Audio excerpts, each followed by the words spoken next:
예고 없이 찾아오는 재난. 긴박한 재난 상황이 닥치면 여러분은 어떻게 대처하시겠습니까? 배워보니까 뭔가 이런 일이 있을 때 대처를 더 잘할 수 있고 안전하게 생활할 수 있을 것 같아요. 생사를 가르는 골든타임 90초. 재난 상황에서 생존 확률을 높이는 90초 룰이 무엇인지, 어떻게 해야 안전하게 나를 지킬 수 있는지 이슈본이 알아봤습니다.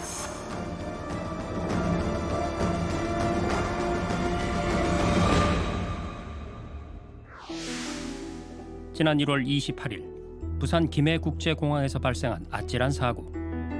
승객과 승무원 176명이 탑승한 에어 부산 항공기에서 화재가 발생했습니다. 이 사고로 항공기 윗부분이 전소되면서 큰 인명피해를 낳을 뻔했는데,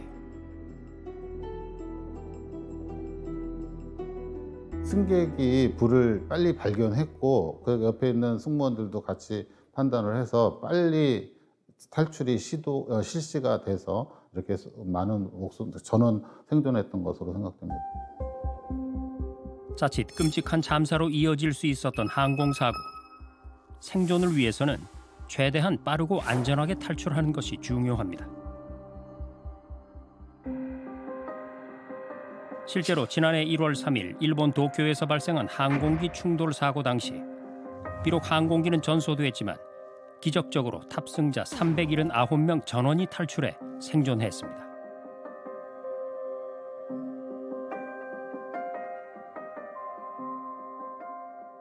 반면 2019년 5월 5일 러시아 모스크바에서 발생한 항공사고.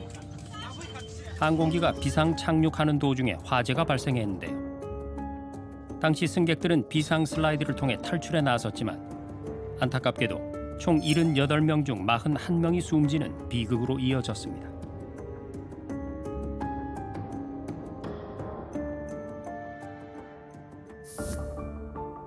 탑승자 전원이 생존한 도쿄의 항공사고, 그리고 41명이 사망한 모스크바의 항공사고. 생존 혹은 사망, 탑승객들의 운명을 가른 결정적인 차이는 다름 아닌 90초 룰이었습니다.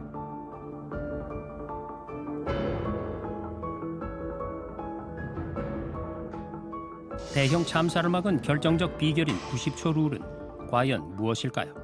왜냐하면 항공기 사고가 발생되면 90초가 지나면 항공기 외피를 주로 구성하고 있는 알루미늄이 녹기 시작합니다.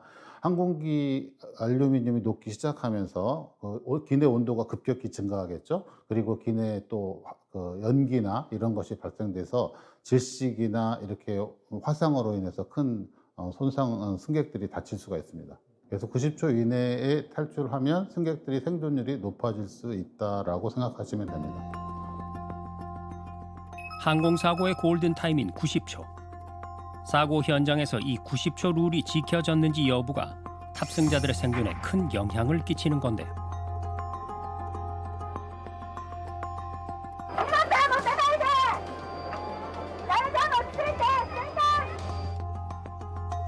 탑승객들은 승무원들의 지시에 따라 신속하고 안전하게 탈출해야 하는데, 이때 탑승객들이 반드시 지켜야 할 중요한 수칙이 있습니다.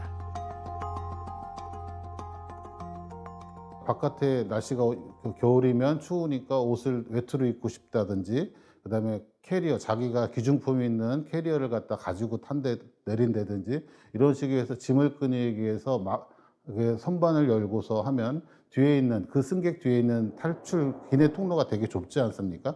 그래서 그걸 막기 때문에 뒤에 있는 승객들이 탈출을 할 수가 없습니다. 그렇기 때문에 맨몸으로 가능하면 빠른 시기에 탈출하는 것이 생존할 수 있는 여건이 됩니다. 실제로 2019년 41명이 사망한 러시아 항공기 사고 당시 탑승객들의 탈출이 약 15초 정도 멈춘 것이 목격됐는데요.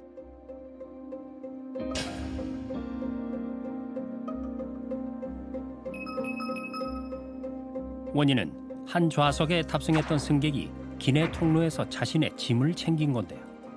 이로 인해 다른 탑승객들의 탈출 시간이 지연됐습니다. 그리고 해당 승객보다 뒤에 있던 승객 중 생존자는 겨우 6명뿐이었습니다.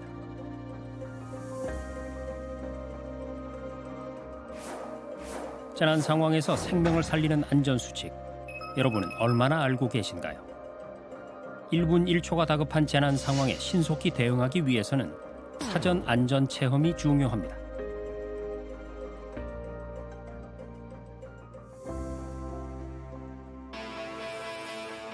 항공기 탈출 체험을 할 수 있는 한서대 재난안전교육원. 이곳에선 실제 여객 기종인 보잉 737에서 사고 발생 때 탈출법을 배우는 안전 체험을 해볼 수 있습니다. 저 항공기는 미국에서 보잉 737 보잉사에서 만드는 비행기입니다. 미국에서 풋볼 선수들을 수송하던 비행기를 저희 학교에서 이런 그 재난안전 교육을 하는데 필요하다 해서 미국에서 직접 구입해 가지고 미국 조종사들이 저희 한스대 활주로에 착륙시킨 비행기입니다. 비행기에 탑승했을 때 사고가 나면 어떻게 대처해야 하는지 제작진이 직접 항공안전교육을 체험해 봤습니다. 마에 11분이라고 해요. 산소 마스크 쓰는 시간은 20초 정도 이내에 써야 내가 살 수 있다는 것이에요. 그런데 왜 이게 자리는 3개인데 4개가 떨어지느냐면 24개월 미만 된 아기는 유아는 좌석권 없이 엄마 아빠가 안고 탈 수가 있어요. 하나는 아기용입니다. 유아용. 이게 떨어지면은 누구부터 써야 할까요? 보호자가 먼저 써야 될까요? 노약자 어린이가 먼저 써야 될까요? 보호자. 네, 보호자가 먼저 쓰고 노약자를 도와줘야 됩니다. 만약에 보호자가 노약자 어린이를 먼저 씌워주다 보호자가 질식하게 되면은 어린이와 노약자와 내가 전부 다 사망에 이를 수도 있다는 얘기죠. 그동안 눈으로 보고 설명만 들었던 항공안전수칙을 이곳에선 직접 배우고 몸으로 겪어볼 수 있었는데 이렇게 매분 이 여러분 자리에서는 이렇게만 입고 있는 거예요.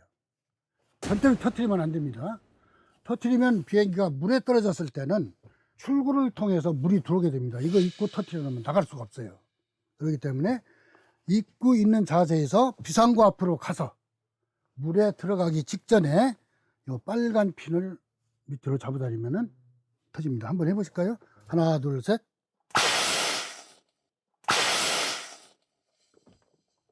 자, 이렇게 해서 완전히 부풀려졌습니다. 물에 들어가면은 나는 뜨겠죠. 난 사는 거예요. 그런데 만약에 이게 부풀려지지 않았어요. 그럼 어떻게 해야 될까요? 내가 직접 불으면 됩니다.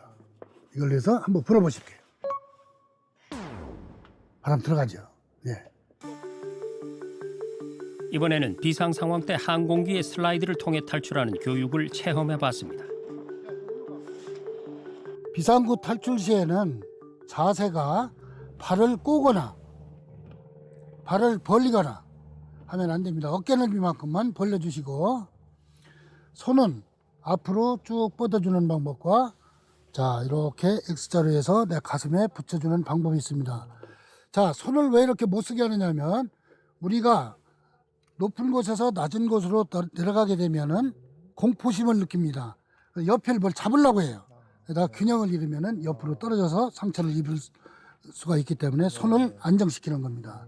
자 그리고 떨어질 때는 약간 눕고 발은 20cm 정도 들어주고 그냥 내려가시면 됩니다. 약 3m 높이의 슬라이드를 타고 내려온 제작진. 교육을 받았음에도 올바르지 못한 자세로 인해 슬라이드 중간에 멈췄는데요. 발을 안 들게 되면 구두, 신발, 운동화 등이 슬라이드 지면에 닿게 되면 브레이크 역할을 합니다. 자, 중간에 걸리면 안 되는 것이 90초 이내에 승객들이 전부 나와야 되기 때문에 뒤 승객으로부터 내가 충격을 받게 됩니다. 그럼 전부 다 승객들이 엉키게 돼요. 그럼 90초 이내에 탈출이 불가능하겠죠. 자, 약간 항공사고의 골든타임 90초 룰을 지키기 위해선 머뭇거리거나 지체할 시간이 없습니다. 수십 수백 명의 유일한 탈출 수단일 수도 있는 비상 슬라이드. 바른 자세로 빠르고 안전하게 타고 내려와야 내 몸이 다치지 않고 다른 탑승객들도 탈출에 성공해 생존할 수가 있는데요.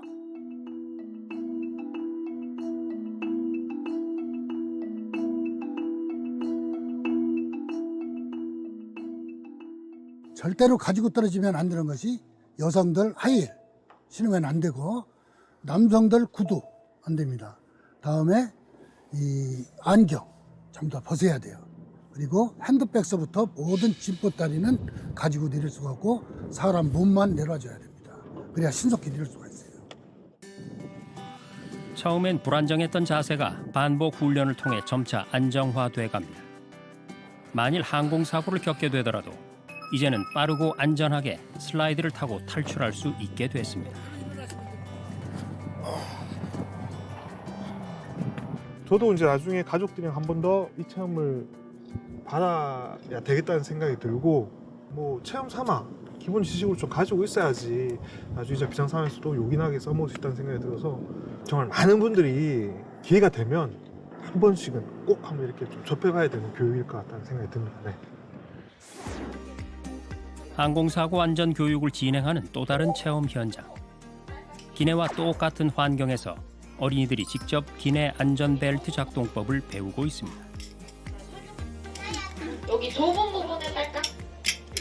1999년 경기도 화성 청소년 수련원 화재 사고로 희생된 송파구에 19명의 유치원생의 희생을 기르며 이들이 스스로를 지켜나갈 수 있도록 교육을 받는 권리를 보장하고자 설립된 종합안전체험교육장입니다. 서울시 송파구에 있는 송파 안전체험교육관은 접근성이 좋은 도심에 있어서 시민들의 발길이 이어지는 곳으로 실제 기내와 유사한 장소 등 다양한 재난 상황을 생생하게 연출하며 안전에 대한 경각심을 일깨워주고 있습니다.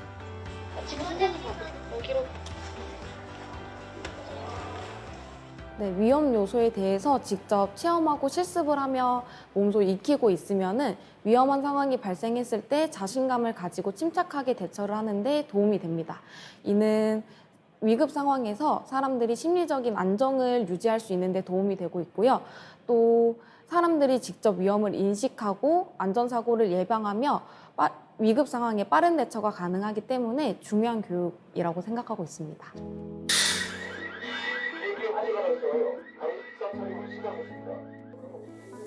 기내에 화재가 발생한 위급한 상황, 항공기가 바다에 착수하는 상황에서 생존하기 위해선 어떻게 해야 할까요? 비행기가 비상착수하기 시작했습니다. 우리 구명조끼 모두 다 입었고요. 아까 했던 충격 방지 자세 그레이스 포지션 하겠습니다. 손바닥 하늘 위로 볼 수 있게 손바닥 허벅지 밑으로 쏙 넣고요. 자, 90초 안에 모두 다 대피합니다. 부지런히 나와주세요. 부지런히.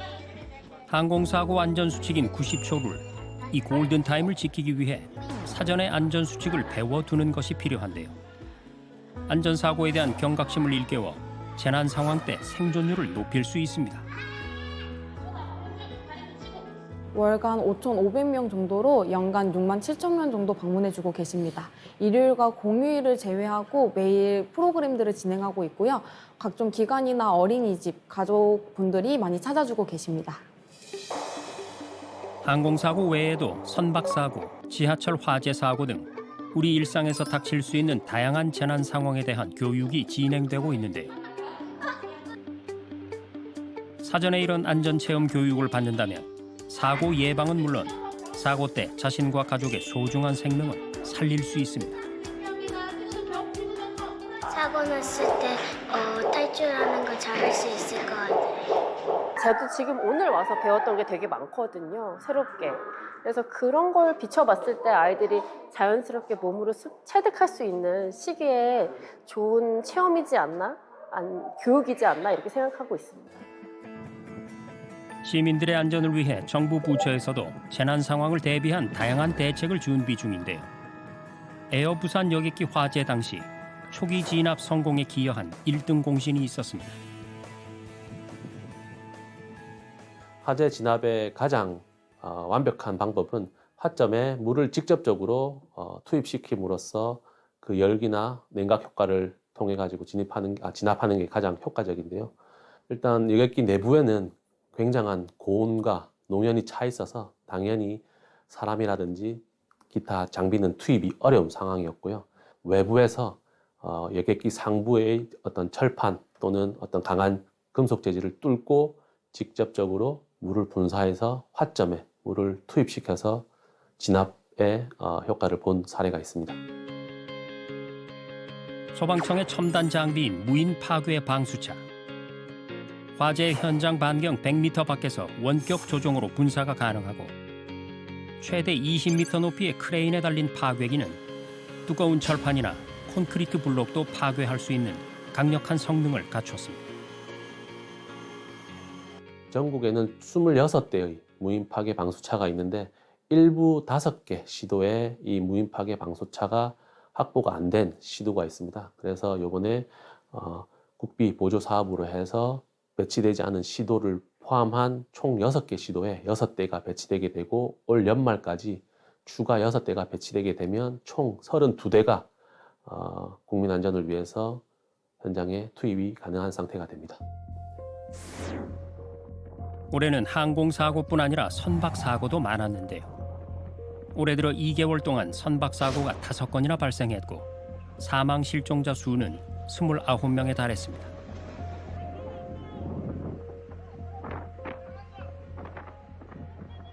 최근 저희가 지난 10년 동안 그 어선사고 인명피해 현황 자료를 살펴봤는데 지난해 그 어선사고로 사망하거나 실종하신 분은 119명이었습니다. 133분이 사망 실종하신 2014년 이후 인명피해가 가장 컸던 해였고요. 선박사고 피해가 심각한 상황에 이르자 지난 2월 17일 행정안전부는 어선 안전관리 강화를 위한 긴급대책회의를 열었습니다. 어선의 안전관리를 담당하는 부처 및 기관은 이 점을 유념하셔서 특단의 대책을 마련하되 이 대책이 조업 현장에서 제대로 이행될 수 있도록 현장 중심의 철저한 대처를 부탁드리겠습니다. 먼저 해양수산부는 기상특보가 있을 때 선단을 좀 구성하도록 좀 하고 단독으로 이제 조업을 나가지 않도록 하고 있고 또 기상 상황이 나쁘면 무리한 그 조업을 좀 자제하도록 안내를 좀 하고 있습니다. 뿐만 아니라 이제 어업인들에게 또 유무선 또 문자 등으로 기상 상황을 신속하게 좀 전달을 하고 있고 만약 기상 상황이 나쁘면 빨리 이제 신속한 안전 해역으로 이동 조치해달라는 요청도 하고 있습니다.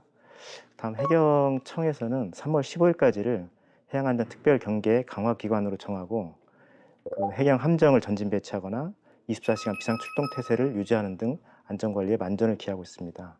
마지막으로 연안지자체에서는 구명조끼, 통신기기, 또 소화기 등 어선 내 안전 설비에 대해서 특별 점검을 실시하고 구명조끼 착용과 같은 안전수칙을 지켜달라고 지속적으로 홍보, 계도하고 있습니다. 만약 선박사고가 발생한다면 어떻게 대처해야 할까요? 소방청에서 운영 중인 충북안전체험관을 찾아가 봤습니다. 이곳의 순환체험센터에선 소방 공무원들이 직접 각종 순환 상황에 대비한 안전체험 교육을 제공하고 있는데요. 선박 탈출 체험전에서는 일단은 첫 번째로 배가 뒤집히기 전, 배가 사고가 났는데 배가 뒤집히기 전에 탈출하는 방법과 이제 생존하는 방법을 배워볼 거고 저 구명대목 컨테이너 박스를 열게 되면은 오른쪽에 보이는 구명대목이 짜잔하고서는 나타날 거예요. 선박에서 탈출할 수 있는 장비인 구명 뗏목. 선장의 지시로 선원이 작동시키는 게 기본이지만 뗏목의 작동 방법을 미리 알고 있다면 비상 상황 때 일반인들도 한층 안전하게 탈출할 수 있습니다. 구명 뗏목을 진술을 하면은 그 안에 내장품들이 있습니다. 그런 내장품에는 뭐 식량이나 구조 용품 등이 있는데 보통 한 달 정도 생존을 할 수 있게끔 그렇게 내장품들이 비치되어 있다고 합니다. 지난 2월 9일 여수에서 발생한 선박사고. 탑승자 14명 중 5명이 사망하고 5명이 실종됐는데요. 생존자 4명은 헤엄을 쳐서 구명 뗏목에 탑승했고 거친 파도를 견디며 버틴 끝에 해경에 구조돼 목숨을 건질 수 있었습니다.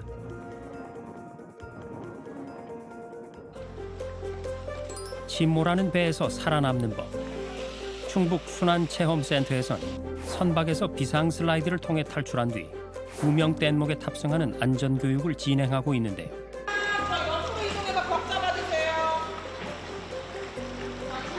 이론으로 알고 있다고 하더라도 실제 상황이 발생했을 때 실행에 옮기는 것은 쉬운 일이 아닙니다. 네, 그렇기 때문에 실제와 유사한 상황 속에서 직접 몸으로 체험을 해보며 경험하는 것이 중요하고요. 한 번으로 끝나는 체험이 아니고 지속적인 반복을 통해서 숙달하는 것이 중요하다고 할 수 있겠습니다. 만약 물에 빠졌는데 구명 뗏목이 없는 상황이라면 어떻게 해야 할까요? 생존 수영은 반드시 익혀야 할 안전수칙입니다. 물에 빠진 사람들이 손을 잡고 원을 그리며 누워뜨기를 한다면 구조대에 더 빨리 발견될 수 있습니다. 침몰한 배에 갇혔다면 숨을 쉴 수 있는 공간인 에어포켓을 찾는 게 우선이고요. 선체를 때려 소리를 내서 구조대에게 자신의 위치를 알려야 합니다. 오늘 배운 걸로 만약에 위험한 상황이 진짜로 실제로 된다면 그거 잘 할 수 있을 것 같아요. 이번엔 차량 침수 사고를 대비한 안전 교육으로 실제 자동차를 침수시키며 교육을 진행합니다. 차량 밖에 손잡이까지 물이 차오른 상황. 반면 차량 내부는 바깥보다 수위가 낮은 상태입니다. 자, 손잡이는 살짝 잡아당기고 한번 문 열어볼게요. 아무리 힘을 줘서 밀어도 차문은 열리지 않습니다. 안 열려요. 차가 물에 빠지게 되면 외부 수압차 때문에 문이 안 열리게 되어 있습니다. 그런데 이제 처음에는 상황이 굉장히 당황스럽기 때문에 힘을 써서 억지로 문을 열려고 하는데요. 그렇게 되다 보면은 힘이 다 빠져버려서 나중에 내가 탈출할 수 있는 상황이 돼서도 탈출을 못하는 경우가 생길 수가 있습니다. 그래서 그런 경우를 대비해서 어떻게 탈출을 할 수 있는지 그런 교육을 진행하고 있습니다. 이번엔 차량 내부의 수위가 외부와 같아질 때까지 기다려봤는데요. 과연 이번엔 문이 열릴까요? 자, 이제 문 여는 방법을 한번 알려드릴게요. 자, 몸을 살짝 문에 기대해 주신 다음에 그대로 한번 손잡이를 잡아당겨 주시겠어요? 그렇죠. 네, 이렇게 문을 열고 나가주세요. 네, 그대로 차량 내 외부의 수위가 달랐을 땐 문을 열지 못했던 어린이들도 수위가 같아지자 어렵지 않게 문을 열고 탈출합니다. 처음에 물이 차오를 땐 좀 놀라지 않으셨어요? 그렇죠. 만약에 훈련이 아니라면 상당히 놀라겠죠. 안 배운 것보다 그렇게 배우니까 훨씬 좀 나중에 도움이 될 것 같습니다. 처음엔 조금 긴장되고 무서웠는데 점점 갈수록 친절하게 안내도 해주시고 잘 나갈 수 있게 뭔가 바퀴랑 안에 물높이도 맞춰보고 그렇게 하니까 재밌고 그랬어요. 근데 만약에 이게 실제 상황이었다면 어땠을 것 같아요? 무섭고 당황했을 것 같은데 이걸 배워서 다음부터는 잘 신속하게 대처할 수 있었을 것 같아요. 이렇게 꼭 필요한 안전체험 교육을 현재 소방청이 13곳, 행정안전부가 7곳의 안전체험관에서 운영 중인데요. 국민들 스스로 안전을 지킬 수 있도록 앞으로도 보다 다양한 안전정책을 실시할 예정이라고 합니다. 지금 현대사회는 다양한 위험요인들이 있기 때문에 국민들 스스로 안전을 지킬 수 있는 그런 안전의식이 매우 중요합니다. 국민 스스로 위험한 상황에서 잘 대처할 수 있도록 안전교육이 매우 중요하고요. 또 어제 행정안전부에서 전국적으로 6개의 안전체험관을 더 확대할 계획을 가지고 있습니다. 이렇게 저희 행정안전부에서는 국민 여러분께서 전국 어디에 계시더라도 다양한 안전교육을 받고 체험할 수 있도록 안전체험관을 점차 확대해 나갈 계획입니다. 그 체험관이 이제 좀 인접해 있지 않거나 하는 지역에 계신 분들 또는 이제 뭐 자력으로 그 체험관까지 방문하시기 어려운 분들은 가까운 인근 소방서에 연락을 주시면은 그래서 찾아가는 교육을 제공해 드리니까요. 네, 교육을 받고 싶으신 분이 계신다면은 가까운 소방관서에 연락하여 주시면 좋겠습니다. 언제 닥칠지 모르는 재난. 누구도 도와줄 수 없는 위기 상황이 나에게도 닥칠 수 있습니다. 나와 가족의 소중한 일상을 재난으로부터 지키기 위해선 예방의 생활화는 물론 안전수칙을 알고 실천하는 것이 중요합니다.